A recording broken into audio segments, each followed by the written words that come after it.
All right, there is a huge debate happening right now over how America finds its best and brightest talent. And a pretty seismic policy shift is about to completely change the game for businesses.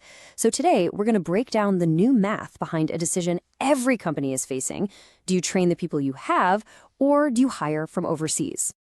Okay, let's just get right to the number that's at the center of all this. $100,000.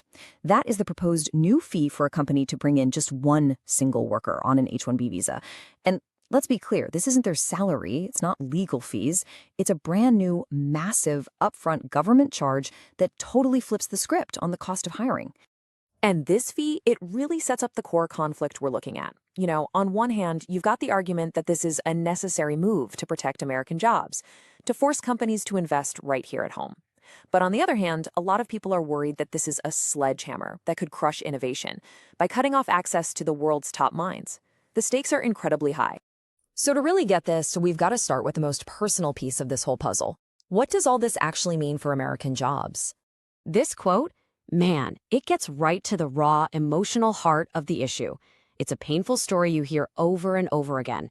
An American worker gets laid off, but not before they're forced to train their own replacement, who's just arrived on an H-1B visa. And this is where things get really complicated. Because on one side, you have these personal stories, and they are absolutely real.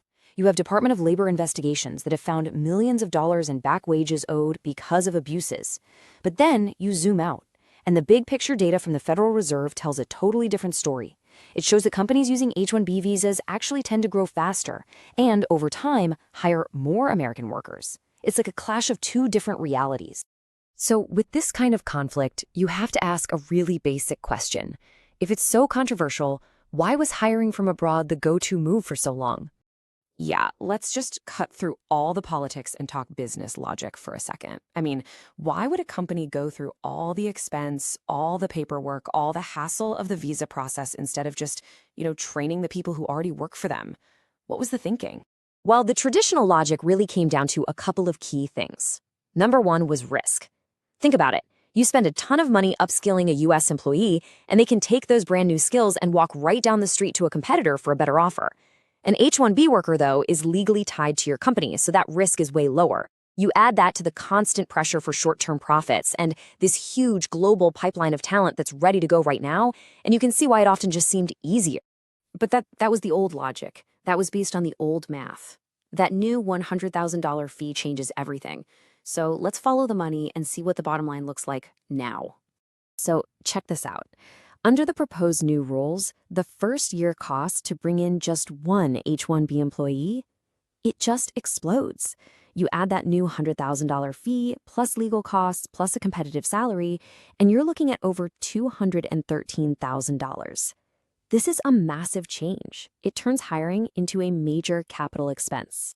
Now let's compare that to the other option. The total cost to upskill a current U.S. employee, that's including the training itself and the cost of their time away from their regular job, is around $9,000. The difference is it's staggering. And right there, that is the aha moment. We are talking about a potential 96% cost saving in the first year for every single employee. The entire financial incentive has done a complete 180. Suddenly, investing in your own people isn't just a nice thing to do. The math makes it a financial necessity. And look, this isn't some first-year gimmick. The savings keep building. You look at a 3-year comparison, and an apprenticeship model to train someone in-house costs about $300,000. An external hire, over $360,000. That's a 17% net savings. It proves that developing your own talent isn't just cheaper upfront, it is a smarter strategy for the long run. Okay, so the new math is crystal clear. Investing in your domestic talent is now the default, cost-effective choice. So what does this all mean for the future of work and for the skills that all of us need to stay in the game? This brings us to a really critical idea called skill half-life. It's basically the amount of time it takes for half of what you know in your field to become outdated or just plain wrong. And for crazy fast fields like AI and machine learning, it's just 2.5 years.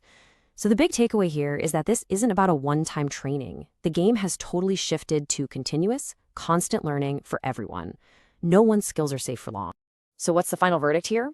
Well, it's not really about one path being better than the other. It's about using the right tool for the right job. The new math makes upskilling the clear strategic default. It's the most cost-effective way to build your team. The H-1B visa? Well, it now becomes what it was probably always meant to be. A very expensive, highly specialized tool you only pull out for that truly elite one-in-a-million talent that you just can't build in-house. And that leaves all of us with a final thought to chew on.